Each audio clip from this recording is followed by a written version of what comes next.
everyone here has heard of a vaccine, but not a lot of people know what goes into a vaccine. A vaccine is essentially a dead or neutralized virus or bacteria that, according to the WHO, is the best and most effective way for our bodies to fight disease. Now, there's a common misconception that all vaccines are bad and that you shouldn't get them because the side effects are horrible, and that's just not true. Vaccines are a vital resource for total eradication or close to total eradication of deadly diseases like polio and meningitis that, they do have side effects. I'm not saying no, but if you are capable of getting vaccines, you should. There are three things I'll be going over today. One, I'll be going over some common misconceptions of vaccines. Two, I'll be going over why I think those vaccine assumptions came about. And three, I'll be going over some general solutions to these issues and hopefully to put this case to rest. Now, there's a common misconception that all vaccines have side effects and that they're all bad and that you're going to get the side effects 100%, and that's just not the case. According to the CDC, in an article posted on April 2nd, 2020, side effects are extremely rare and do not outweigh the benefits. And to back that up, in an article released by Stanford Medicine on July 1st, 2014, side effects are extremely rare and are vaccine dependent. And the reason I wanted to point this out is, I'm going to touch on this a little bit later, but I wanted to point out that the whole vaccine dependent part proved that not all vaccines are created equal. So a common flu shot is not going to be the same vaccine as the shot that I give for malaria, for example. I wanted to point that out now just to kind of keep in the back of your head so when I revisit it, it makes sense. Now, another thing that is not really a bad common misconception, it's more of an education thing, is something called herd immunity. What that means is you are going to be protecting people aside from yourself. Now, just to give a definition, according to Healthline, in an article posted on April 2nd, 2020, herd immunity is a way of preventing disease by practicing healthy habits by a general community.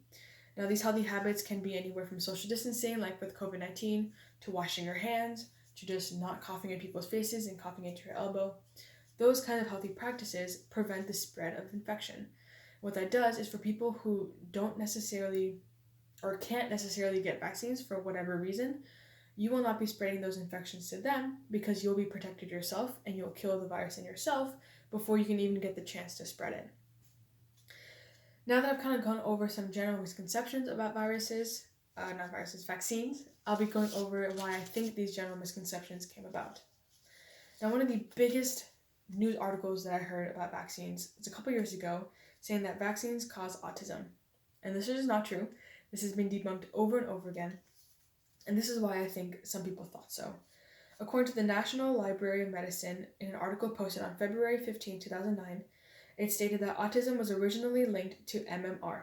MMR is measles, mumps, rubella. Don't ever get it. Please just get the vaccine. It is a horrible disease. But a lot of people kind of twisted it and said that the vaccine causes autism, not the virus itself. And that's just not true. A lot of people have debunked this with studies over and over again.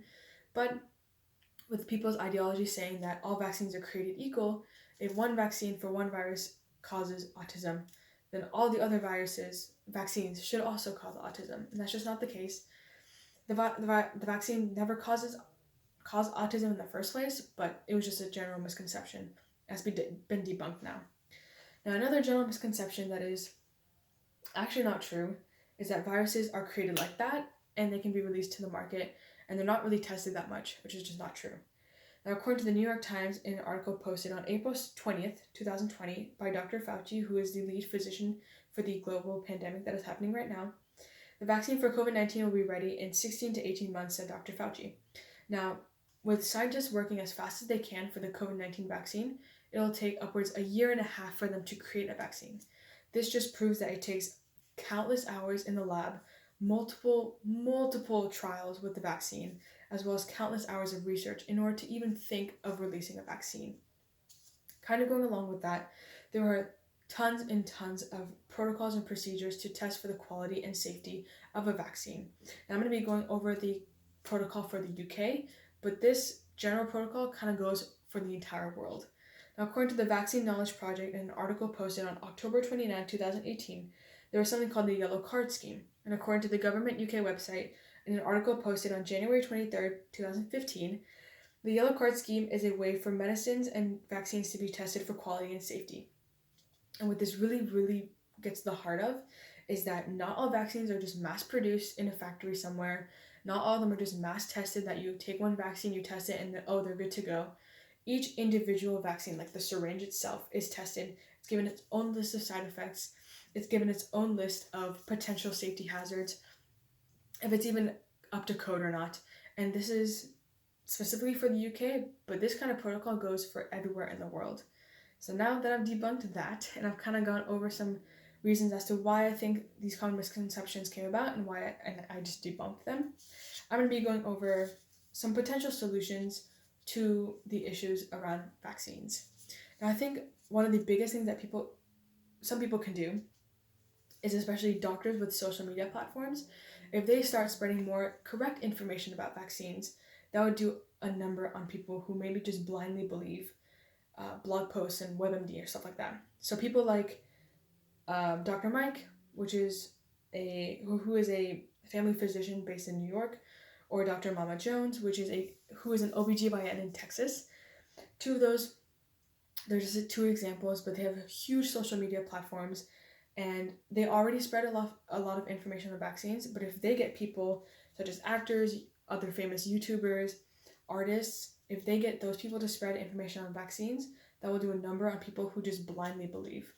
Another thing that would be really great is for mass education, including more education on vaccines in educational institutions would be really great especially for the newer generation to believe in vaccines.